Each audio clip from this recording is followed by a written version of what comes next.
اللہ اکبر اللہ اکبر اللہ اکبر لا الہ الا اللہ اللہ اکبر اللہ اکبر وللہ الحمد اللہ اکبر اللہ اکبر اللہ اکبر لا الہ إلا الله الله أكبر الله أكبر ولله الحمد الله أكبر الله أكبر الله أكبر لا إله إلا الله الله أكبر الله أكبر ولله الحمد.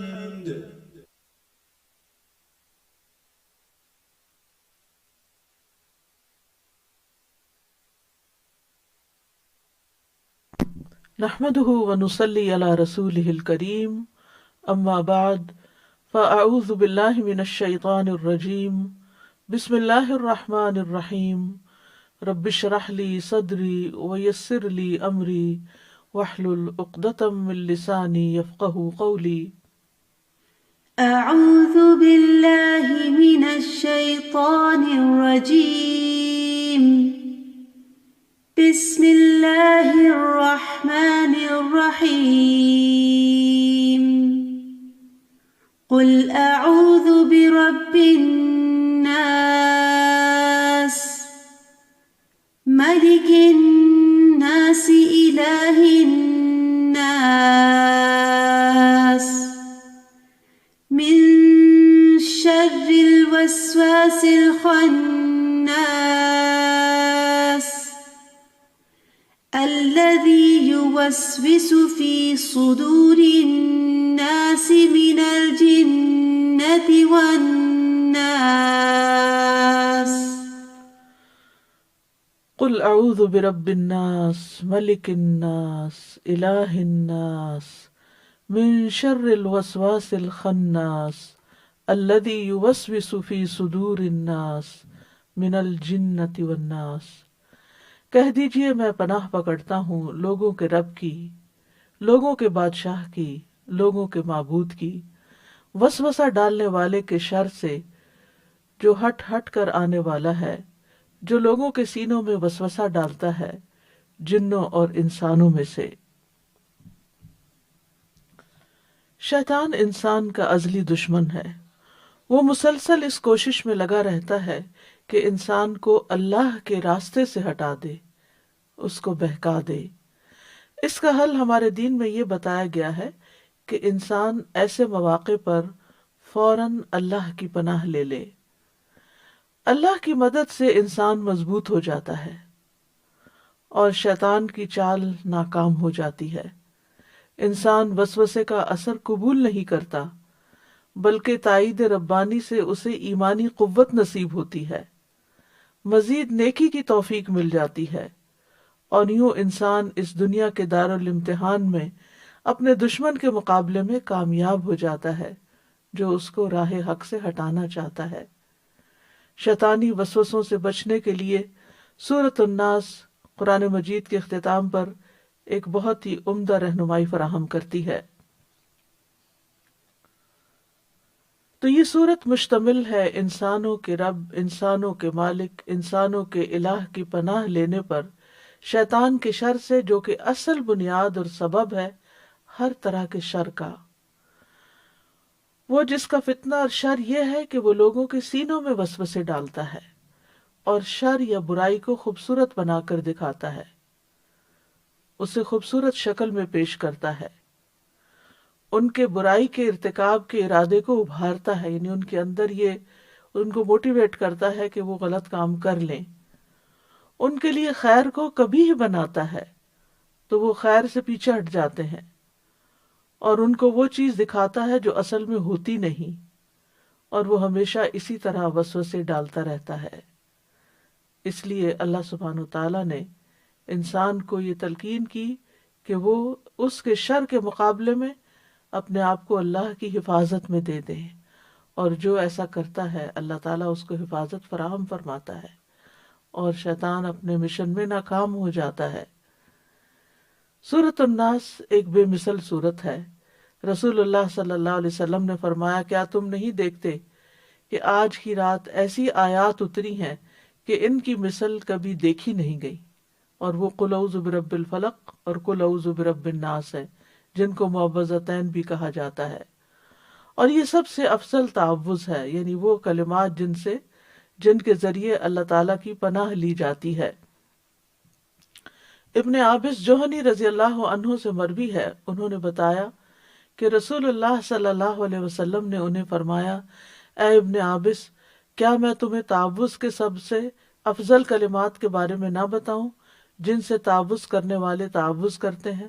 میں نے عرض کیا، یا رسول اللہ، کیوں نہیں؟ تو رسول اللہ صلی اللہ علیہ وسلم نے فرمایا، وہ یہ 2 صورتیں ہیں، قل اعوذ برب الفلق، قل اعوذ برب الناس۔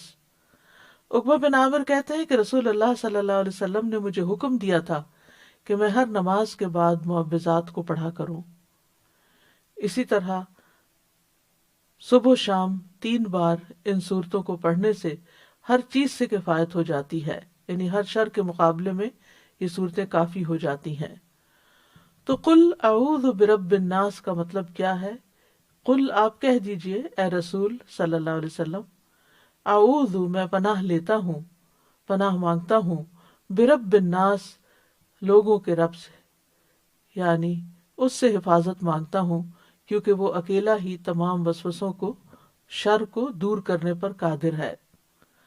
خطاب نبی صلی اللہ علیہ وسلم سے ہے، لیکن مخاطب پوری امت ہے۔ اور پھر استعاذہ کا لفظ کا معنی ہوتا ہے پناہ لینا، حفاظت چاہنا، اور رب جو ہے اللہ تعالیٰ کے اسماء حسنہ میں سے ہے، ایک نام ہے، اس کا لغت میں مطلب ہوتا ہے تربیت کرنے والا آقا، جو تخلیق میں، بادشاہت میں، نظام چلانے میں اکیلا ہو، خالق، مالک، مدبر۔ رب الناس وہ ہے جو لوگوں کا مربی ہے، ان کے معاملات کی اصلاح کرنے والا ہوتا ہے، کیونکہ رب وہ ہوتا ہے جو دوسرے کے کام کی تدبیر کو قائم کرے، اس کی حالت کی اصلاح کرے۔ اور رب الناس کہنے کی وجہ کیا ہے؟ کہ اگرچہ وہ لوگوں کا رب ہے، وہ تمام مخلوق کا رب بھی ہے، لیکن لوگوں کا رب کہنے کی 2 وجوہات ہیں۔ ایک تو یہ کہ لوگ قابل تعظیم ہیں، تو ان کا ذکر کر کے بتا دیا کہ اگرچہ وہ عظیم ہے لیکن وہ ان کا بھی رب ہے، یعنی اللہ رب العزت۔ اور دوسری وجہ یہ کہ اللہ نے لوگوں کو شر سے پناہ حاصل کرنے کا، یعنی اللہ تعالیٰ نے لوگوں کو شر سے پناہ حاصل کرنے کا حکم دیا ہے، تو اللہ نے ان کا ذکر کر کے بتا دیا کہ اللہ ہی ہے جو ان کو شر سے پناہ دے سکتا ہے۔ اور الناس میں جن و انس دونوں ہی شامل ہیں، کیونکہ جنوں میں رجال بھی ہوتے ہیں، جیسے کہ سورۃ الجن میں آتا ہے وَأَنَّهُ كَانَ رِجَالٌ مِّنَ الْإِنسِ وَيَعُوذُونَ بِرِجَالٍ مِّنَ الْجِنِّ، کہ بلا شبہ بات یہ ہے کہ انسانوں میں سے کچھ لوگ جنوں میں سے بعض لوگوں کی پناہ پکڑتے ہیں۔ تو اللہ ہمارا رب ہے جس نے ہمیں پیدا کیا، وہی ہمارا مالک ہے، وہی ہمارے تمام امور کا مدبر ہے، وہ تمام جہانوں کا پالنے والا ہے۔ وہ ان کی نہ صرف یہ کہ ان کو رزق دیتا ہے بلکہ ان کی تربیت بھی کرتا ہے، جس چیز میں ان کی خیر اور بھلائی ہوتی ہے اس طرف ان کی رہنمائی بھی کرتا ہے۔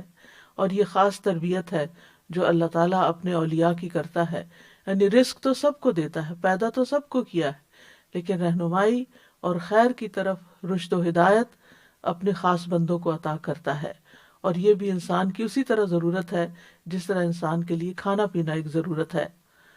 ابراہیم علیہ السلام نے رب کی تعریف یوں کی تھی، الذی خلقنی فہو یہدینی، کہ وہ جس نے مجھے پیدا کیا پھر وہ مجھے راستہ بھی دکھاتا ہے، والذی هو یطعمنی ویسقینی، وہی ہے جو مجھے کھلاتا ہے اور پلاتا ہے، وَإِذَا مَرِضْتُ فَهُوَ يَشْفِينِ، اور جب میں بیمار ہوتا ہوں تو وہی مجھے شفا بھی دیتا ہے، وَالَّذِي يُمِيتُنِي ثُمَّ يُحْيِينِ، وہی ہے جو مجھے موت دے گا پھر مجھے زندہ کرے گا۔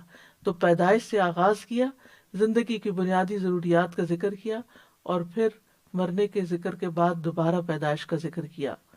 حقیقت یہ ہے کہ اللہ ہی بندوں کی ساری ضروریات پوری کرتا ہے، اس لیے بندوں کو اسی کی طرف پناہ لینی چاہیے۔ ابو ذر غفاری کہتے ہیں نبی صلی اللہ علیہ وسلم اپنے رب تبارک و تعالیٰ سے روایت کرتے ہیں، نبی صلی اللہ علیہ وسلم اپنے رب تبارک و تعالیٰ سے روایت کرتے ہیں کہ بے شک اللہ تعالیٰ فرماتا ہے، اے میرے بندو تم سب گمراہ ہو سوائے اس کے جسے میں ہدایت دوں، بس تم مجھ سے ہدایت مانگو میں تمہیں ہدایت دوں گا۔ اے میرے بندو تم سب بھوکے ہو سوائے اس کے جسے میں کھلاؤں، تم مجھ سے کھانا مانگو میں تمہیں کھانا کھلاؤں گا۔ اے میرے بندو تم سب برہنہ ہو سوائے اس کے جسے میں لباس پہناؤں، تو تم مجھ سے لباس مانگو میں تمہیں لباس پہناؤں گا۔ اے میرے بندو تم سب دن رات گناہ کرتے ہو اور میں سارے گناہوں کو بخشتا ہوں، تو تم مجھ سے بخشش مانگو میں تمہیں بخش دوں گا۔ پھر فرمایا ملک الناس، وہ رب جو لوگوں کا بادشاہ بھی ہے۔ رب کے بعد یہاں ملک یا مالک کا ذکر ہے۔ ملک کا لفظ جو ہے اس کے ساتھ ملتے جلتے لفظ ملک اور مالک اور ملیک بھی ہیں، یعنی مراد اس سے کیا ہے کہ ہر طرح کا قبضہ اور ملکیت کا مالک اللہ ہے۔ اللہ تعالیٰ کے پاس مکمل اختیارات ہیں، ہر چیز کی اہلیت بھی ہے اور قوت بھی ہے۔ پھر اسی طرح یہ ہے کہ دونوں میں فرق یہ ہے کہ مالک وہ ہے جس کو کسی چیز کی ملکیت حاصل ہو، اور یہ لازم نہیں کہ اس کے لیے بادشاہت بھی ہو، اور ملک وہ ہوتا ہے جس کو بیک وقت بادشاہت اور ملکیت دونوں حاصل ہوتے ہیں۔ تو اللہ ہی ہمارا حقیقی بادشاہ ہے، زمین و آسمان اور ساری مخلوقات کا بادشاہ ہے، اس کی بادشاہت میں کوئی شریک نہیں ہے، اللہ کے سوا کوئی بھی کسی چیز کا مالک نہیں ہے، اور یہ دنیا کے سب بادشاہ اللہ کے سامنے عاجز اور کمزور ہیں، زمین و آسمان اس کے قبضے میں ہیں۔ وہ روزانہ رات کو اپنے بندوں کو پکار کے کہتا ہے انا الملک، میں ہوں بادشاہ، میں ہوں، کون ہے جو مجھ سے دعا کرے میں اسے قبول کر لوں، کون ہے جو مجھ سے سوال کرے تو میں اس کو عطا کر دوں، کون ہے جو مجھ سے بخشش طلب کرے تو میں اسے بخش دوں۔ یہ مسلسل طلوع فجر تک ہوتا رہتا ہے، اور آج کل رمضان کے دن ہے، صبح اٹھنا تو ہوتا ہی ہے، سحری پکاتے ہوئے سحری کھاتے ہوئے دل میں زبان سے جس طرح بھی ممکن ہو انسان اپنے رب کی طرف رجوع کرے اور کچھ نہ کچھ اپنے لیے دعائیں مانگتا رہے، کیونکہ اللہ تعالیٰ فرماتے ہیں کون ہے جو مجھ سے بخشش طلب کرے تو میں اس کو بخش دوں، کون ہے جو دعا کرے تو میں دعا قبول کر لوں۔ یہ دعاؤں کی قبولیت کا ذکر ہے۔ پھر اس کے بعد الہ الناس کا ذکر کیا گیا کہ جو لوگوں کا الہ ہے، یعنی الہ کہتے ہیں معبود کو جس کی عبادت کی جائے۔ اللہ ہی صرف ایک الہ ہے، اس کے علاوہ کوئی الہ برحق نہیں، عبادت میں کوئی اس کا شریک نہیں، اور بندے کو صرف ایک ہی الہ کی ضرورت ہے۔ اور مخلوق کی تخلیق کا مقصد کیا ہے کہ اس رب کی، اس الہ کی عبادت کی جائے۔ اسی مقصد کے لیے تمام انبیاء بھیجے گئے اور انہوں نے اپنی اپنی قوموں کو ایک اللہ کی عبادت کی طرف بلایا۔ اور پھر ہم سب اس کے بندے ہیں، سبھی اس کے بندے ہیں، چاہے اس کو مانتا ہے یا نہیں، لیکن اس کے خاص بندے وہ ہیں جو اس کی اطاعت کرتے ہیں، جو اس کی عبادت میں اخلاص اپناتے ہیں۔ اور پھر اللہ کے کچھ خاص الخاص بندے بھی ہیں جن میں انبیاء علیہم السلام ہیں، اور یہ رسولوں کے ساتھ خاص ہے، جیسے اللہ تعالیٰ فرماتے ہیں وَاذْكُرْ عِبَادَنَا کے بعد انبیاء کا ذکر، پھر نوح علیہ السلام کے بارے میں فرمایا انہ کان عبدا شکورا، پھر نبی صلی اللہ علیہ وسلم کے بارے میں فرمایا سبحان الذی اسری بعبدہ لیلا من المسجد الحرام الی المسجد الاقصی۔ تو ایک ہے عام مخلوق، ایک ہے خاص مخلوق، اور ایک ہے خاص الخاص، اور وہ انبیاء اور رسل۔ تو اللہ سبحانہ تعالیٰ ان سب کا رب ہے، یعنی اللہ سبحانہ تعالیٰ رب بھی ہے اور خالق بھی ہے، مالک بھی ہے، الہ بھی ہے، اور ان ساری صفات کے ساتھ اللہ کی پناہ لی گئی کس چیز سے؟ شیطان مردود کے وسوسوں سے، من شر الوسواس الخناس، یعنی اللہ تعالیٰ کی ربوبیت، الوہیت اور اللہ تعالیٰ کی ملکیت، ان صفات کے ساتھ اللہ کی پناہ لی گئی، اللہ کی مدد حاصل کی گئی، اور کس سے؟ وسوسوں کے خطرے سے، من شر الوسواس اور الخناس، جو بار بار پلٹ کر آتا ہے۔ وسوسہ کا لفظی مطلب ہوتا ہے یعنی دھیمی آواز سے بات کرنا، یا نفس کی بات جو ہوتی ہے. اسی سے زیورات کے چھنکنے سے جو آواز پیدا ہوتی ہے اس کو بھی وسواس کہا جاتا ہے. لغت میں وسوسہ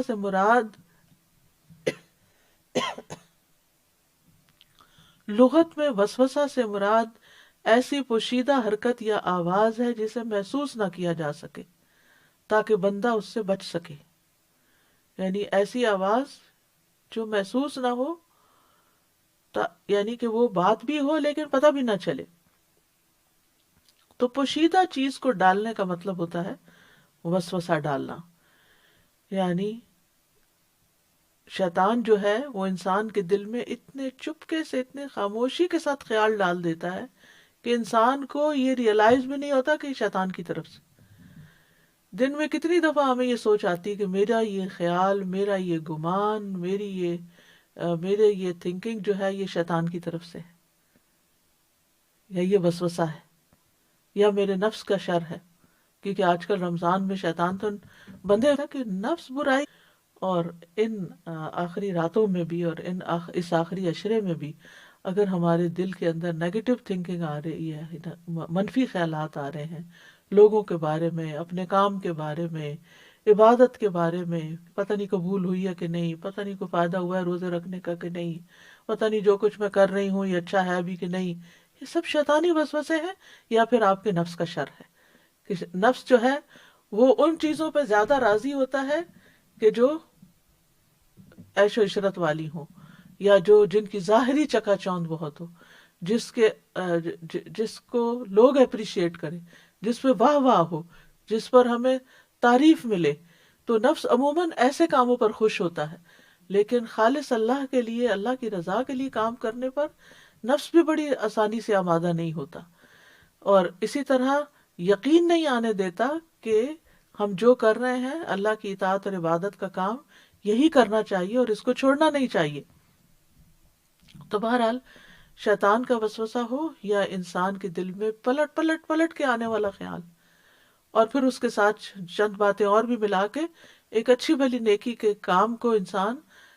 کام سے انسان رک جاتا ہے جب انسان ان خیالات سے مغلوب ہو جاتا ہے جو بار بار اس کے دل میں آ رہے ہوتے ہیں. تو یاد رکھیے کہ کوئی بھی ایسی چیز جو بار بار آپ کے دل کو پریشان کرے، سمجھے کہ یہ شیطان کا شر ہے یا میرے نفس کا شر ہے، فوراً اللہ کی پناہ لینی چاہیے، یہی سورت پڑھ لینی چاہیے. اور خناس کا مطلب ہوتا ہے بہت زیادہ پیچھے ہٹ جانے والا. یعنی یہ خنا سیخنس کا مطلب ہے جب وہ پیچھے ہٹ جائے.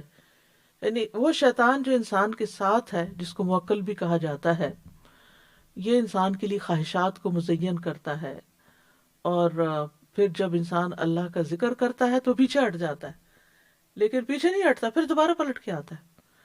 پھر جب انسان اللہ کا ذکر کرتا ہے پھر پیچھے ہٹ جاتا ہے، لیکن پھر اپنا کام نہیں چھوڑتا جب تک انسان دیکھ نہیں لیتا کہ اب یہ یا تو یہ باز آنے والا نہیں، یا یہ کہ اب یہ میرے ٹریپ میں آ گیا، پکڑ لیا میں نے شکار. تو اس لیے ہمیں ہر وقت چوکنا رہنے کی ضرورت ہے کہ جو باتیں ہم سوچ رہے ہیں کیا واقعی ان کی کوئی حقیقت بھی ہے یا نہیں ہے. اور الذی یوسوس فی صدور الناس، اور یہ وسوسے ہوتے کہاں ہیں؟ انسان کے سینے میں، جو دل کی طرف داخل ہونے کی جگہ ہے. تو سینے میں سے ہو کر آنے والے خیالات ہی دراصل دل پر وارد ہوتے ہیں. پہلے سینے پہ جمع ہوتے ہیں اور پھر دل میں داخل ہو جاتے ہیں. یعنی پہلے ایک لیئر ہوتی ہے، پھر اس کے بعد اگلی طرف اپنا یعنی رستہ بناتے ہیں. اگر تو انسان اللہ کی پناہ لیتا ہے اور اس خیال کو جھٹک دیتا ہے اور اپنا محاسبہ خود کر لیتا ہے کہ میں جو سوچ رہا ہوں اس سے میرے دین کو فائدہ ہے یا میری آخرت کو فائدہ ہے، یا مجھے اس سے بہت ثواب ملنے والا ہے، یا یہ کہ میں ایک بہانہ ڈھونڈ رہا ہوں نیکی کے ایک کام سے باہر نکلنے کا. تو اس طرح انسان اپنے آپ کو جب سیلف انالیسس کر لیتا ہے تو پھر اللہ حول ولا قوت الا باللہ پڑھتا ہے، یا اللہ کا اعوذ باللہ من الشیطان الرجیم پڑھتا ہے، یا تو اعوذ باللہ من الشیطان الرجیم من حمزہ ونفخہ ونفثہ، یا کوئی بھی ایسی دعا پڑھ لیتا ہے، یا ربی اعوذ بک من ہمزات الشیاطین اعوذ بک ربی ان یحضرون. یعنی جو بھی انسان پڑھتا ہے تو پھر انسان اس چکر سے باہر نکل آتا ہے اور شیطان دل میں نہیں جا کے جما سکتا. اور شیطان کے جو وسوسے ہیں ان کے بارے میں مقاتل کہتے ہیں کہ شیطان خنزیر کی شکل میں ہوتا ہے، وہ ابن آدم کی شریانوں میں اس طرح دوڑتا ہے جیسا کہ خون دوڑتا ہے، اللہ نے اس کو اس کام پر غلبہ دے دیا ہے، یعنی ایسا کر لیتا ہے وہ، اور اس کے وسوسے سے مراد وہ دھیمی آواز کے ساتھ اپنی اطاعت کی طرف دعوت دیتا ہے، وہ آواز ظاہر میں سنائی دیے بغیر دل تک پہنچتی ہے، یعنی وہ آواز کی آواز نہیں ہوتی، وہ وسوسہ جو ہے وہ ایسی آواز ہے جس کی ساؤنڈ نہیں ہوتی، لیکن وہ آہستہ آہستہ دھیرے دھیرے دھیرے دل پر جا کے اٹیک کرتا ہے۔ اور یاد رکھیے ہمارا سارا جسم جو ہے وہ دل کے تابع ہے، جب کوئی چیز دل کو جا پکڑتی ہے تو وہ سب جگہ پھیل جاتی ہے، اور دل سے ہی خون پمپ ہوتا ہے، اور شیطان خون کی طرح دوڑ رہا ہوتا ہے، تو وہ پھر ہمارے سارے اعضاء کو حتیٰ کہ سوچنے سمجھنے کی صلاحیت کو بھی معطل کر کے رکھ دیتا ہے، اور ذکر سے غفلت کی حالت میں خاص طور پر شیطان وسوسے ڈالتا ہے۔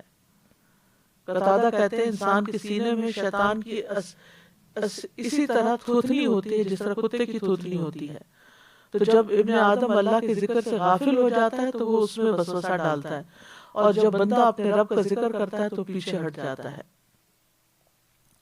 تو شیطان کے وسوسوں کی کچھ اقسام ہیں، مثلا انسان کے ایمان کو خراب کرنا، عقائد میں شک پیدا کرنا، پھر جب دیکھتا ہے کہ نہیں عقیدہ تو نہیں اس کا بگڑ رہا تو پھر نافرمانی کا حکم دیتا ہے، جب اس پہ قدرت حاصل نہیں ہوتی تو نیکی سے روک لیتا ہے، یعنی ایک ہے گناہ کا حکم دینا، اور ایک اسے پتا ہے اس نے غلط کام نہیں کرنا ہے، اس بندے نے بڑا مخلص ایماندار بندہ ہے، لیکن یہ جو نیکیوں کے بھاگ بھاگ کے کام کر رہا ہے بڑے شوق ذوق سے، اس سے اس کو روک لو، اور پھر جب اس پہ قدرت حاصل نہیں ہوتی تو عبادت کر چکتا ہے انسان تو اس میں ریاکاری داخل کر لیتا ہے کہ اس طرح ضائع کرا دے، اور اگر انسان ریاکاری سے بھی بچ جائے تو دل میں خود پسندی ڈال دیتا ہے، اعجاب بالنفس ڈال دیتا ہے، اور اس کے عمل کو بڑھا کر دکھاتا ہے کہ تم نے تو اس رمضان میں بہت محنت کر لی، بہت کام کر لیے۔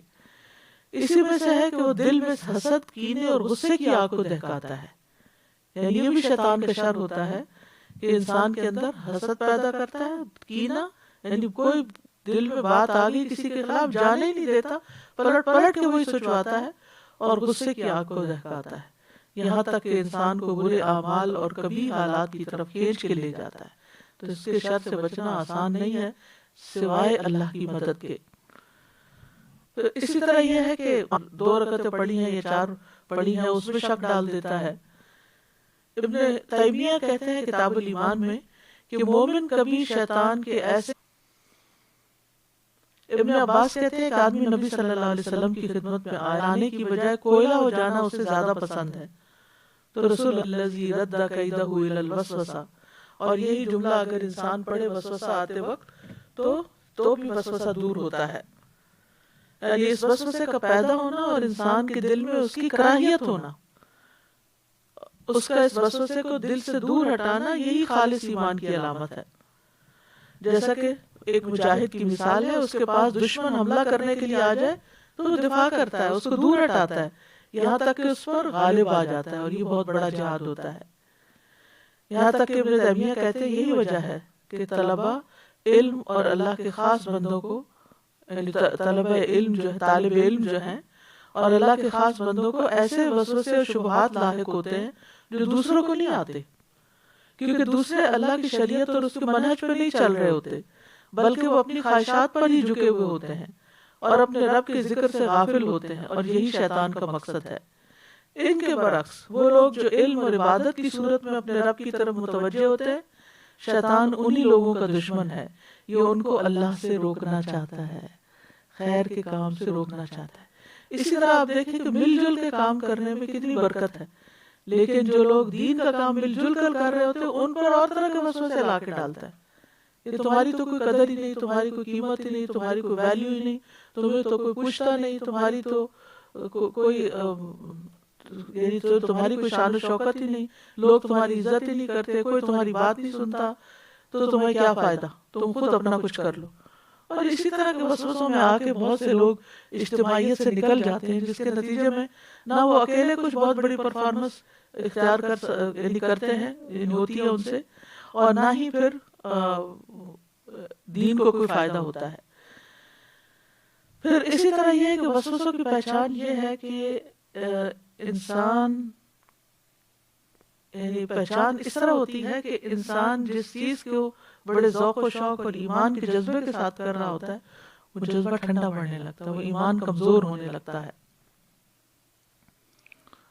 پھر یہ ہے کہ وسوسوں کا آنا جو ہے یہ شیطان کا مکر و فریب ہے۔ جو وسوسوں کو قبول کر لیتا ہے اس کا ایمان کمزور ہوتا ہے۔ وسوسوں کا آنا ایمان کی کمزوری نہیں، وہ تو مومن ہر ایک کے دل میں کچھ نہ کچھ ڈالے گا، لیکن اس کو قبول کر لینا، اسے ایکسیپٹ کر لینا، اس کو فیکٹ سمجھ لینا، یعنی ان خیالات کو ایک حقیقت بنا لینا، یہ ایمان کی کمزوری کی دلیل ہے۔ تو جو شخص وسوسوں کے پیچھے نہ پڑے اور اپنے رب پر بھروسہ کر لے، اس کا ایمان مضبوط ہے، اور اگر ایسا کر لیتا ہے تو مزید پہلے سے بھی زیادہ مضبوط ہو جاتا ہے۔ اور جو وسوسے کی پیروی کر لے تو اس کا ایمان کمزور ہے اور پھر وہ اس کو اور نیچے دھکیلتا ہے۔ لیکن یاد رکھیے کہ شیطان کے وسوسوں میں بذات خود کوئی طاقت نہیں ہے، یہ انسان ہی اس کو قبول کر کے طاقت دیتا ہے یا ریجیکٹ کر کے ان کو کمزور کر دیتا ہے۔ ان کید الشیطان کان ضعیفا۔ اب یہ آپ کے اوپر ہے کہ آپ اسے ایکسیپٹ کر لیتے ہیں یا ریجیکٹ کر دیتے ہیں۔ پھر یہاں پر فرمایا من الجنۃ والناس، کہ یہ وسوسے جن بھی ڈالتے ہیں اور انسان بھی ڈالتے ہیں، یعنی شیطان کی طرح انسانوں کا بھی انسانوں کے اندر وسوسے ڈالنے کا عمل ہوتا رہتا ہے۔ اور رمضان میں اگر شیطان قید ہے تو بعض اوقات انسانوں کو اپنے نفس کے علاوہ دوسرے ایسے انسانوں سے بھی واسطہ پڑتا ہے جو اس کے اندر وسوسے ڈالتے ہیں، اور وہ بہت مخلص ہو کر آتے ہیں۔ قرآن مجید میں ان کو شیاطین الانس والجن کہا گیا ہے، انسانوں کے شیطان اور جنوں کے شیطان۔ تو وسوسہ ڈالنے والے دو طرح کے شیطان ہیں، من الجنۃ والناس، جو سینوں میں وسوسے ڈالتے ہیں، اور جن کا وسوسہ جن کا وسوسہ جو ہوتا ہے نا جنوں کا، وہ پوشیدہ ہوتا ہے، انسانوں کا وسوسہ جو ہے وہ اعلانیہ ہوتا ہے، کھلم کھلا ہوتا ہے۔ قرآن مجید میں آتا ہے وَكَذَلِكَ جَعَلْنَا لِكُلِّ نَبِيٍّ عَدُوًّا شَيَاطِينَ الْإِنسِ وَالْجِنِّ، اور اسی طرح ہم نے ہر نبی کے لیے انسانوں اور جنوں کے شیطانوں کو دشمن بنا دیا، یعنی انسانوں اور جنوں کے شیطانوں کو دشمن بنا دیا۔ کس کا؟ انبیاء کا۔ تو اسی طرح نیک لوگوں کے بھی یہ دشمن بن جاتے ہیں۔ قتادہ کہتے ہیں کہ جنات میں سے بھی شیاطین ہیں اور انسانوں میں سے بھی شیاطین ہیں، تو ہم جنوں اور انسانوں کے شیاطین سے اللہ کی پناہ طلب کرتے ہیں۔ پھر جنات کی تخلیق جو ہے، یعنی انسانوں اور فرشتوں کے علاوہ ایک تیسری مخلوق جن بھی ہیں، اور ان کی تخلیق جو ہے وہ آگ سے ہوئی ہے۔ وَخَلَقَ الْجَانَّ مِن مَارِجٍ مِّن نَّارٍ، اور جن کو آگ کے شعلے سے پیدا کیا۔ اور جنات کی تخلیق کا مقصد بھی اللہ کی عبادت کرنا ہے۔ اور جن کی وجہ تسمیہ کیا ہے، جن کو جن کیوں کہا جاتا ہے؟ کیونکہ وہ انسانوں کی نظروں سے اوجھل ہوتے ہیں، انسان ان کو دیکھ نہیں پاتے۔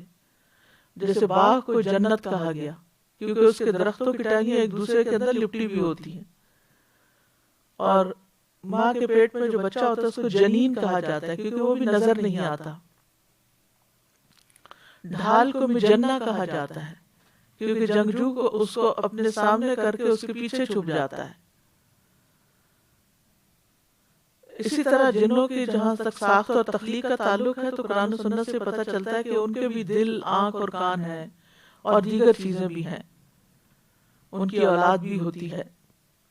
لیکن جنات کی کچھ اقسام بتائی جاتی ہیں۔ ایک قسم وہ ہے جن کے پر ہیں اور ان کے ساتھ ہوا میں اڑتے ہیں، دوسری قسم سانپ اور کتے کی طرح کے ہیں، اور ایک وہ قسم ہے جو پڑاؤ کر لیتے ہیں اور کچھ کوچ کرتے ہیں۔ پھر اسی طرح یہ ہے کہ کالی چیزیں جو ہیں یہ شیطانی قوتوں کو دوسرے رنگوں کی نسبت زیادہ تقویت بخشتی ہیں، اندھیرے میں شیاطین پھیلتے ہیں، کالی چیزیں انہیں پسند ہوتی ہیں۔ پھر اسی طرح یہ ہے کہ بہت تیز رفتار ہوتے ہیں، جلدی سے ایک جگہ سے دوسری جگہ پہنچ جاتے ہیں، آسمان کی طرف تیزی سے چڑھ جاتے ہیں۔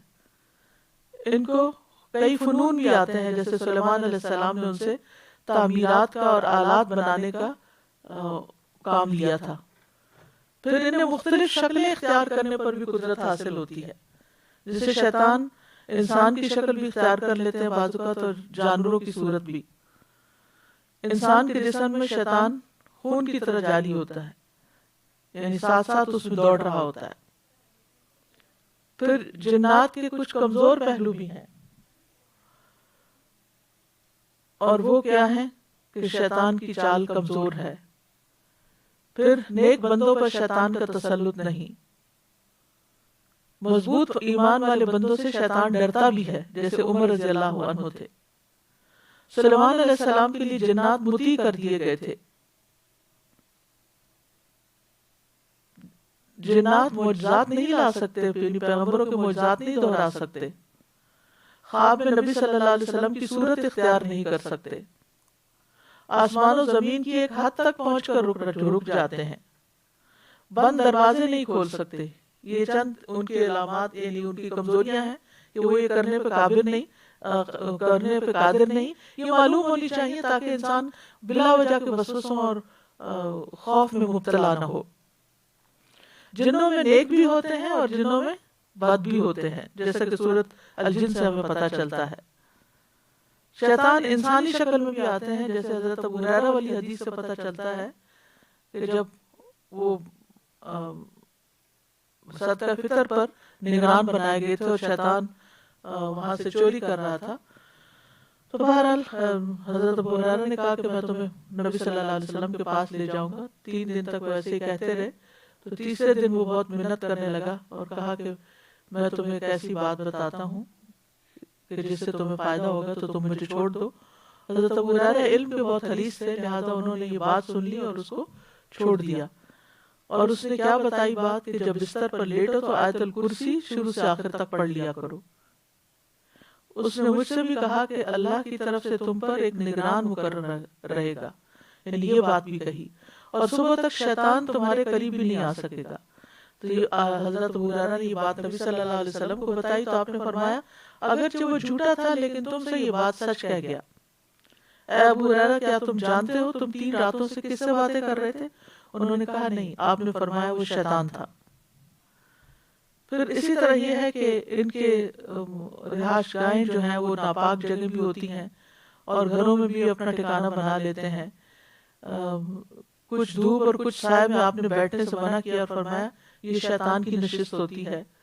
جنات کے پھیلنے کا وقت سورج کے غروب ہوتے ہی چھوڑ دیے جاتے ہیں، یہاں تک کہ شام کا اندھیرا ختم ہو جائے۔ اسی طرح آپ نے فرمایا کہ اپنے بچوں کو روک لیا کرو یہاں تک کہ رات کا اندھیرا یا سرخی ختم ہو جائے۔ یہ وہ گھڑی ہے جس وقت شیاطین اڑتے پھرتے ہیں، ان کے پر بھی ہوتے ہیں نا، یعنی مراد یہ کہ ان کو اڑنا بھی آتا ہے، اسی لیے آسمانوں کی طرف جاتے ہیں۔ پھر اسی طرح جنات شریعت کے مکلف بھی ہیں اور آخرت میں ان سے حساب بھی لیا جائے گا۔ شیطان کے حملوں کو جاننے سے پہلے یہ جاننا ضروری ہے کہ شیطان کی چال کمزور ہے، اس کی چال محض وسوسے تک ہے، مخلص بندوں پر اس کا زور نہیں چلتا۔ مضبوط مومن شیطان پہ بہت بھاری ہوتا ہے، مومن اپنے شیطان کو تھکا دیتا ہے۔ بعض نیک لوگوں سے شیطان بھاگ نکلتا ہے، کہیں راستے میں مل جائے تو دوسرا راستہ اختیار کر لیتا ہے، جیسے حضرت عمر تھے۔ اللہ کے نام کے آگے شیطان کمزور ہو جاتا ہے۔ نبی صلی اللہ علیہ وسلم نے فرمایا دروازوں کو بند کر لیا کرو اور اللہ کو یاد کرو، شیطان ایسے بند دروازوں کو نہیں کھولتا جس پر اللہ کا نام لیا گیا ہو۔ پھر اسی طرح اس کا زور جو ہے وہ مشرکین اور کفار پہ چلتا ہے۔ ہمیں شیطان کو اپنا دشمن سمجھنا چاہیے، کیونکہ قیامت کے دن وہ ہم سے بے وفائی کرے گا اور کہے گا کہ میں نے تو ان کو نہیں بہکایا، یہ تو خود ہی، میں نے تو بس دعوت دی تھی اور یہ میرے کہنے پر میری طرف آ گئے۔ یہ سورۃ ابراہیم آیت نمبر 22 میں آتا ہے۔ اور شیطان کہے گا جب سارے کام کا فیصلہ کر دیا جائے گا کہ بے شک اللہ نے تم سے وعدہ کیا سچا وعدہ، اور میں نے تم سے وعدہ کیا تو میں نے تم سے خلاف ورزی کی، اور میرا تم پر کوئی غلبہ نہ تھا سوائے اس کے کہ میں نے تمہیں بلایا اور تم نے میرا کہنا مان لیا۔ اب مجھے ملامت نہ کرو، اپنے آپ کو ملامت کرو، نہ میں تمہاری فریاد کو پہنچنے والا ہوں نہ تم میری فریاد کو پہنچنے والے ہو۔ بے شک میں اس کا انکار کرتا ہوں جو تم نے مجھے اس سے پہلے شریک بنا لیا، یقیناً جو لوگ ظالم ہیں انہی کے لیے دردناک عذاب ہے۔ یاد رکھیے شیطان ہمارا ازلی دشمن ہے. آدم علیہ السلام کے وقت سے اس نے دشمنی کی ابتدا کر دی تھی. اس کا پہلا وسوسہ اور وار حضرت آدم اور حوا پر ہوا جب اس نے ان کو وسوسوں کے ذریعے پھسلا دیا اور کہا کہ میں تمہیں ایسے جنت کے دائمی درخت کا پتہ بتاتا ہوں جس سے تمہاری بادشاہت کبھی پرانی نہ ہوگی اور تم ہمیشہ اس کی زندگی حاصل کر لو گے. قسمیں کھا کر اپنی بات کا یقین دلایا اور دھوکے سے ان کو پھسلا دیا، اور پھر آدم علیہ السلام کو بار بار وسوسے ڈالتا رہا. یعنی شیطان جو ہے وہ اپنے مشن سے جلدی ہارتا نہیں. ہم تو چھوٹی سی بات، ذرا سی مخالفت کوئی کر دے، ذرا سا کوئی ہمیں پرے دھکیل دے تو ہم اس سے بھی کہیں زیادہ دور چلے جانا چاہتے ہیں. اور لیکن شیطان جو ہے وہ اپنی بات سے باز نہیں آتا. وہ ایک جو تہیہ کر لیتا ہے پھر یعنی کروا کے چھوڑتا ہے، الا یہ کہ اس کو اللہ کے کلمات کی مار پڑے. اولاد آدم سے اس کی کھلی دشمنی ہے. قرآن مجید میں آتا ہے ان الشیطان للانسان عدو مبین، بے شک شیطان انسان کا کھلا دشمن ہے. شیطان نے کثیر مخلوق کو گمراہ کر لیا ہے، اور شیطان کا ایک ہی وقت، ایک ہی ہدف ہے، ایک ہی ٹارگٹ ہے، وہ بندوں کو گمراہ کرنا. بس اس کی زندگی کا ایک ہی کام ہے. یحییٰ بن معاذ کہتے ہیں اے ابن آدم شیطان سے بچ جا، کیونکہ وہ تو قدیم ہے، تم نئے ہو. وہ بڑا ایکسپرٹ ہے، وہ فارغ ہے اور تم مصروف ہو. اس کا ایک ہی کام ہے اور تمہارے بے شمار کام ہے. اس کا صرف ایک مقصد ہے کہ وہ تمہیں تباہ کر دے، اور تمہارے کئی مقاصد ہیں. شیطان تمہیں دیکھتا ہے، تم اسے نہیں دیکھ سکتے. تم اسے بھول جاتے ہو، وہ نہیں بھولتا. تمہارا نفس اس کا مددگار ہے اور اس کے نفس کی طرف سے تمہارا کوئی مددگار نہیں ہے. تو یاد رکھیے ہر انسان کے ساتھ ایک جن شیطان ہوتا ہے، اور پھر وہ انسان کو بہکاتا رہتا ہے، اور اس کے حملے اور چالیں جو ہیں وہ بڑی بہت زبردست ہوتی ہیں، لیکن بالآخر کمزور ہوتی ہیں اور وہ اللہ کے ذکر سے ہوتی ہیں. اور پھر یہ کہ یہ مرتے دم تک اپنے مشن سے باز نہیں آتا. اللہ کی ذات کے بارے میں حملے کرتا ہے ہم پر، اللہ کے بارے میں شک ڈالتا ہے دل میں، بری بری باتیں بازو کا ڈالتا ہے، کفر اور شرک کا ارتکاب کرواتا ہے، صراط مستقیم سے روکتا ہے، اطاعت سے نکلوا دیتا ہے، اللہ کی نافرمانی کے کام کرتا ہے، دین میں طرح طرح کے فتنے پیدا کرتا ہے، عبادت میں خلل پیدا کرتا ہے، نماز پڑھنے والے کو وسوسے ڈالتا ہے، نماز میں پلٹ پلٹ کر وسوسے ڈالتا ہے. وضو کا جو شیطان ہے اس کو خنزب کہا جاتا ہے، اور جو نماز میں شیطان آتا ہے اس کو بلحان کہا جاتا ہے. پھر قرات میں وسوسے ڈالتا ہے، خلل ڈالتا ہے، رکعات میں شک ڈلواتا ہے. عثمان بن عفان سے مروی ہے، کہتے ہیں ایک شخص نبی صلی اللہ علیہ وسلم کی خدمت میں حاضر ہوا اور کہنے لگا یا رسول اللہ، بے شک میں نماز پڑھ رہا تھا، مجھے نہیں پتا چل سکا کہ میں نے ایون نمبر میں رکعتیں پڑھی یا آڈ نمبر میں پڑھی. تو رسول اللہ صلی اللہ علیہ وسلم نے فرمایا اپنے آپ کو اس بات سے بچاؤ کہ تمہاری نماز میں شیطان تم سے کھیلنے لگے. یعنی اپنے آپ کو اس سے بچاؤ کہ شیطان تمہارے ساتھ کھیلے. تم میں سے کوئی شخص نماز پڑھ رہا ہو اور اسے یہ پتہ نہ چل سکے تو اسے 2 سجدے صاحب کے کر لینے چاہیے، ان دونوں سے اس کی نماز مکمل ہو جاتی ہے. پھر اپنا دھیان ادھر ادھر لگانا نماز کے اندر. آپ نے فرمایا یہ جو شیطان بندے کی نماز میں سے اچک لیتا ہے. پھر نماز میں جمائی آنا بھی شیطان کی طرف سے ہے. آپ نے فرمایا جب تم میں سے کسی کو جمائی آئے تو جہاں تک ہو سکے اس کو روکو. پھر نمازی کے آگے سے کسی کو گزروا دینا، یعنی ہر موقع کی مناسبت سے اس نے غلط کام جو انسان کے اعمال کو برباد کرنے والے ہیں ان کا وہ سوچ کے رکھتا ہے. اللہ کا ذکر بلوا دینا، پوری نماز پڑھ جاتے ہیں اور اللہ کو یاد نہیں کرتے. چھینک کے بعد الحمدللہ کہنے سے روکتا ہے. مجاہد بیان کرتے ہیں کہ عبداللہ بن عمر رضی اللہ عنہ کے ایک لڑکے کو چھینک آئی، یا تو وہ ابو بکر تھا یا ابو عمر. اس نے کہا آب، اس پر ابن عمر نے کہا آپ کیا ہے؟ آپ تو شیطانوں میں سے ایک شیطان کا نام ہے. اس نے چھینک اور الحمدللہ کے درمیان اس نام کو داخل کر دیا ہے تاکہ انسان اللہ کا نام نہ لے اور لفظ بولتا رہے. پھر ذکر سے غافل کرتا ہے. جب انسان ذکر کر رہا ہوتا ہے تو وہ کہتا ہے فلاں چیز یاد کرو، فلاں چیز یاد کرو، یہاں تک کہ انسان نماز سے بھی فارغ ہو جاتا ہے اور اس کو یاد بھی نہیں ہوتا کہ اس نے کتنی رکعتیں پڑھی. یا ذکر کے وقت سلا دیتا ہے. عبداللہ رضی اللہ عنہ کہتے ہیں کہ اللہ کو یاد کرو تو شیطان کی طرف سے نیند آ جائے گی. اگر چاہو تو تجربہ کر کے دیکھ لو، جب کوئی خوابگاہ میں لیٹے تو اللہ عز و جل کو یاد کرے. یعنی جو کچھ لوگ ایسے ہوتے ہیں نا جن کو رات کو دیر سے نیند آتی بستر پہ جانے کے بعد، تو وہ اللہ کا ذکر شروع کر دیں، جلدی آ جائے گی. پھر اسی طرح وہ خیر کے کاموں میں رکاوٹیں ڈالتا ہے، خیر کے رستوں پر بیٹھ جاتا ہے. پھر نیکی کے کاموں میں حائل ہوتا ہے. مثلا اگر انسان کسی صدقے کا ارادہ کرتا ہے یا نیکی کا یا نیک عمل کا، تو وہ کہتا ہے اچھا ذرا ٹھہر جاؤ، تھوڑے ٹھہر کے سوچ سمجھ کے، اتنی جلد بازی نہیں، جلد بازی اللہ کو نہیں پسند. تو نتیجہ کیا ہوتا ہے کہ انسان کے اس کام یا ارادے میں شیطان حائل ہو جاتا ہے اور وہ چیز اس سے رکوا دیتا ہے. پھر صدقے کے وقت فقر کا احساس دلاتا ہے کہ تم بھوکے پڑ جاؤ گے، تمہارا کیا بنے گا، تمہاری اولاد کا کیا ہوگا. پھر انسان کو اہم کام سے بے اہم کاموں میں لگاتا ہے، یعنی بے مقصد چیزوں میں لگاتا ہے. اب ہریرہ کہتے ہیں کہ نبی صلی اللہ علیہ وسلم نے ایک آدمی کو کبوتری کے پیچھے بھاگتے ہوئے دیکھا. آپ نے فرمایا ایک شیطان دوسری شیطانہ کا پیچھا کر رہا ہے، پیچھا کر رہے ہیں، شیطان کے پیچھے بھاگ رہا ہے. یعنی یہ کوئی کام ہے کرنے کا کہ تم اس کے پیچھے بھاگ رہے ہو، کبوتروں سے کھیل رہے ہو.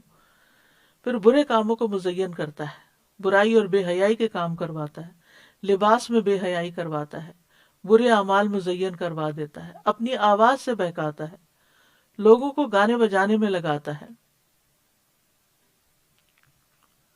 خواہش کے راستے سے آتا ہے. شیطان عورت کے ذریعے حملہ کرواتا ہے. سعید بن مسیب کہتے ہیں شیطان ابن آدم سے کبھی مایوس نہیں ہوتا اور کچھ نہ بن پڑے تو عورتوں کے حوالے سے اس کے پاس آتا ہے. عورت کو فتنہ بنا دیا، یعنی کہ عورت کا بھی ایک فتنہ ہے.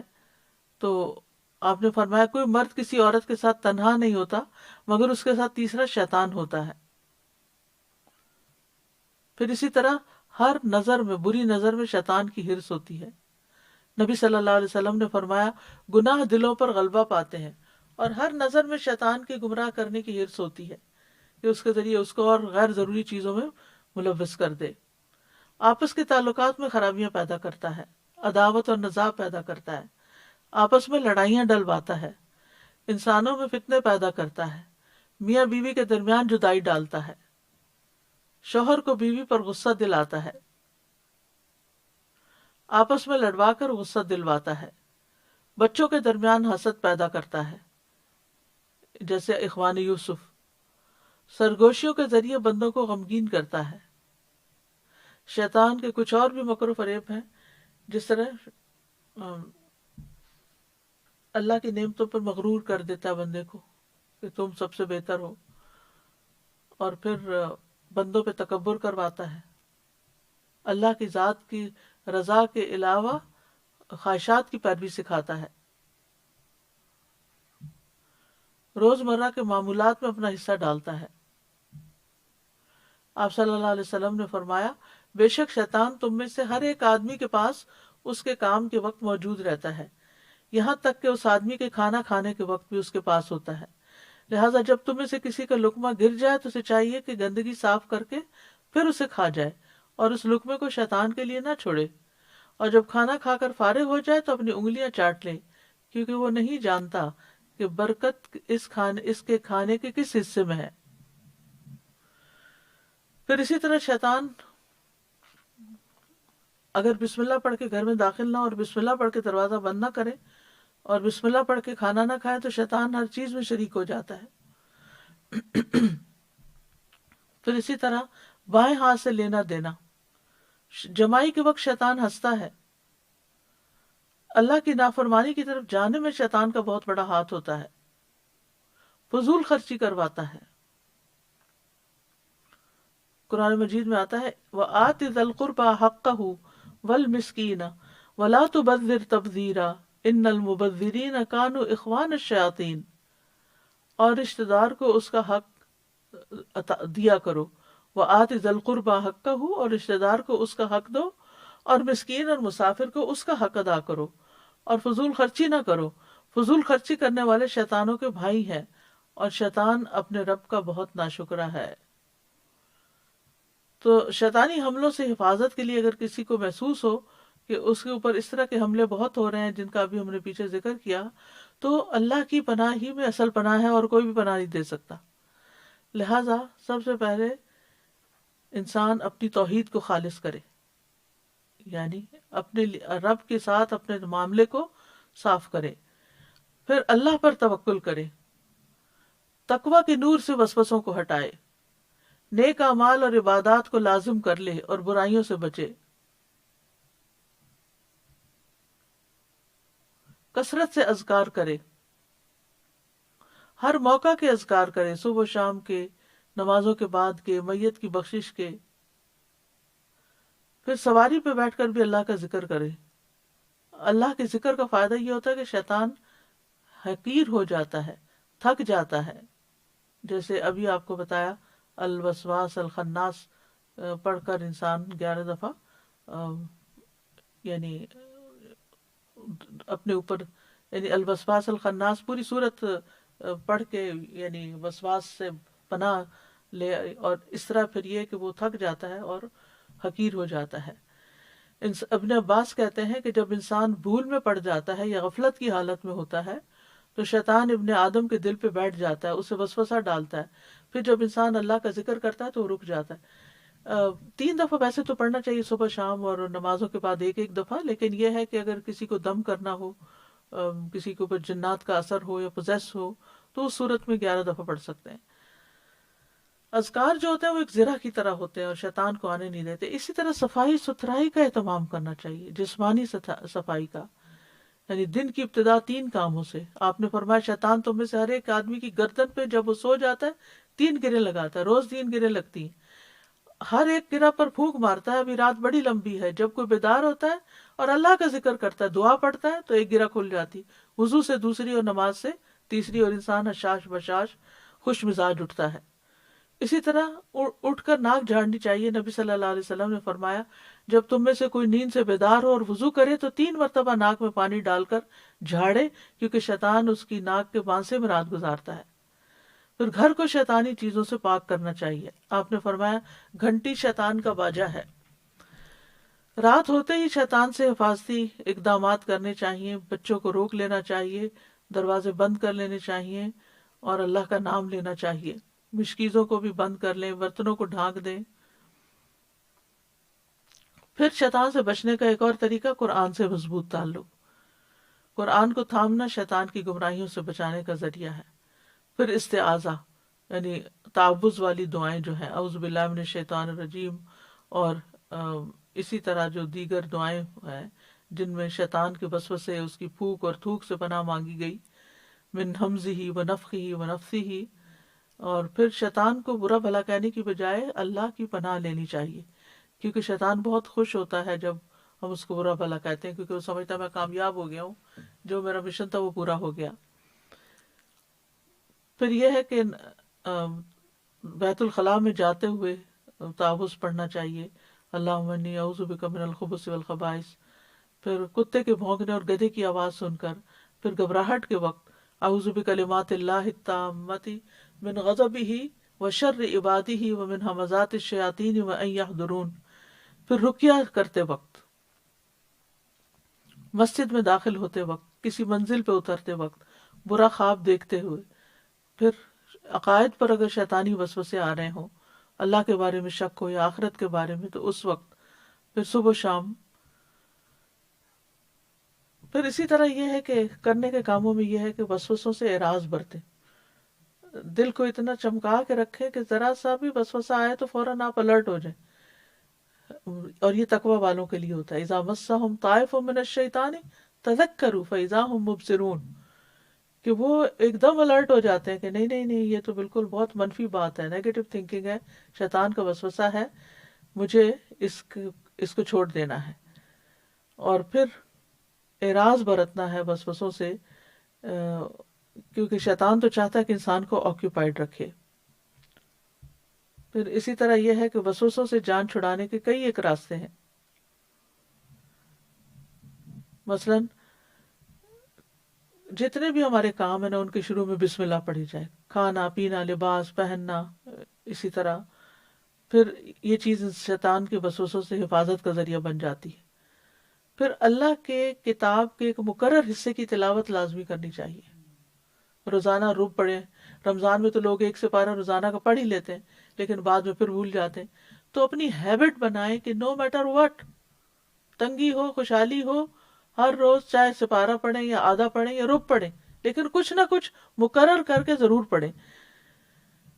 پھر مسجد میں نماز با جماعت، یہ مردوں کے لیے ہے، سنت مؤکدہ اور قیام اللیل پر دوام، جب وضو ٹوٹے دوبارہ وضو کر لیا جائے، اور اللہ کی تخلیق میں غور و فکر کرنا، باہر نکل جانا، واک پہ درختوں کو دیکھنا، قدرت کے نظارے دیکھنا، اس سے انسان کا دھیان بڑھ جاتا ہے۔ شیطان کا خیال اور دل میں آنے والی بات، مثلاً کسی نے آپ کو ہرٹ کر دیا، اب شیطان کو موقع مل جاتا ہے کہ اس شخص سے آپ کو اور بدگمان کرے، نتیجہ کیا ہے کہ وہ بار بار وہی خیال ڈالتا ہے، یہ اس نے تمہیں کہا، یہ کہا، یہ کہا، یہ کہا، انسان بھولتا ہی نہیں، بہتر ہے نکل جائے کہیں اور اللہ کی تخلیق پر غور و فکر کرے، کیونکہ یہ جو تکلیف ہے نا شیطانی، یہ تو پیغمبروں کو بھی اس نے دی تھی۔ ایوب علیہ السلام نے کہا تھا کہ شیطان نے مجھے سخت تکلیف اور عذاب میں ڈال دیا ہے، تو شیطان کے اکساہٹوں اور وسوسوں سے پناہ لینی چاہیے، بستر پہ جاتے ہوئے، بستر سے صبح و شام، پھر سواری پر آیت الکرسی وغیرہ پڑھنا، شیطان کے مقابلے میں اسلحہ بردار فرشتوں کا حصول۔ جو شخص لا الہ الا اللہ وحدہ لا شریک لہ لہ الملک و لہ الحمد یحیی و یمیت وہو علی کل شیء قدیر، مغرب کے بعد 10 بار پڑھے، اللہ تعالیٰ اس کی حفاظت کے لیے اسلحہ بردار فرشتے مقرر کر دیتے ہیں جو اس کی صبح تک شیطان سے حفاظت کرتے ہیں۔ تو یہاں پر الحمدللہ ہمارا قرآن کے موتی پروگرام کا اختتام ہوتا ہے۔ اللہ سبحانہ و تعالیٰ سے دعا ہے کہ وہ ہم سب سے قبول کرے اس کام میں، جس جس کا حصہ ہے اور جس جس نے اس کو سنا ہے، آگے لوگوں تک پہنچایا ہے، اور تحریری شکل میں اور جس بھی شکل میں جس نے جو بھی اس کام میں اپنا حصہ ڈالا ہے۔ میں خاص طور پر شکریہ ادا کروں گی اپنی آڈیو ٹیم کا، جنہوں نے بہت محنت کے ساتھ، جاں پیشانی کے ساتھ راتوں کو جاگ کر اس کو ایڈٹ کر کے لوگوں کے لیے آگے شیئر کرنے کے لیے اس کو اویلیبل کیا ہے۔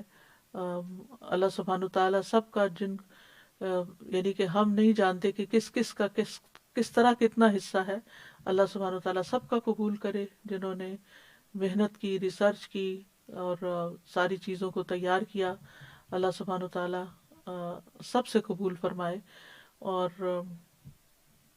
انشاءاللہ اس کے بعد اب کل سے ہم فقہ القلوب اسی ٹائم پر پڑھیں گے تاکہ کوئی گیپ نہ آئے، اللہ کے ذکر اور اللہ کے دین کا علم ہم سیکھتے رہیں، کیونکہ دین کا علم سیکھنا جو ہے وہ جنت کا راستہ ہے۔ تو وہ انسان کی زندگی کا کوئی دن ایسا نہ جائے کہ جس میں اس دن اس نے کچھ علم حاصل نہ کیا ہو۔ اور اپنے خاص سجدوں کی دعاؤں میں ربی زدنی علما پڑھا کریں، مختصر سی دعا ہے، لیکن جب تراویح وغیرہ پڑھ رہے ہوتے ہیں تو اس وقت بھی۔ اور اس کے علاوہ یہ ہے کہ ہم سب، اور انشاءاللہ ویکنڈ پہ اب تدبر قرآن سورۃ الکہف دوبارہ ریزیوم ہو جائے گی۔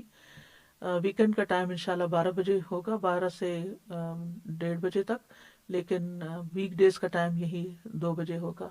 اور 2 جون سے انشاءاللہ ہم شروع کریں گے قیامت کی نشانیاں، کیونکہ اس موضوع پر بھی کافی غلط فہمیاں پائی جاتی ہیں، تو قرآن و سنت ہمیں کیا بتاتا ہے اور پھر ہمارے کرنے کے کام کیا ہیں وہ جاننا ضروری ہے۔ تو امید ہے کہ آپ سب ہمارے ساتھ رہیں گے ان پروگرامز میں۔ اللہ تعالیٰ سب کو استقامت عطا کرے، اور رمضان کے بعد ہم واقعی رمضان سے اس حال میں نکلیں کہ ہمارے اندر تقویٰ پیدا ہو چکا ہو، اور ہم پہلے سے پچھلے یعنی رمضان شروع ہونے سے پہلے جس حال میں تھے اس سے بہتر اپنی زندگی کا آغاز کریں۔ جو بھی دن باقی رہ گئے ہیں، اللہ تعالیٰ ان میں ہمیں بہترین طریقے سے عبادت کی توفیق عطا فرمائے۔ اور ہم سے راضی ہو جائے اور ہم سب کی دعائیں قبول فرمائے۔ ربنا تقبل منا انک انت السمیع العلیم وتب علینا انک انت التواب الرحیم، وصلی اللہ تعالی علی خیر خلقہ محمد وعلی آلہ واصحابہ واہل بیتہ اجمعین برحمتک یا ارحم الراحمین۔ الہی آمین۔ رب ارحمہما کما ربیانی صغیرا۔ السلام علیکم ورحمۃ اللہ وبرکاتہ۔ اللہ اکبر اللہ اکبر اللہ اکبر، لا الہ الا اللہ، اللہ اکبر اللہ اکبر وللہ الحمد، اللہ اکبر اللہ اکبر اللہ اکبر، لا الہ الا اللہ، اللہ اکبر اللہ اکبر وللہ الحمد، اللہ اکبر اللہ اکبر اللہ اکبر، لا الہ الا اللہ، اللہ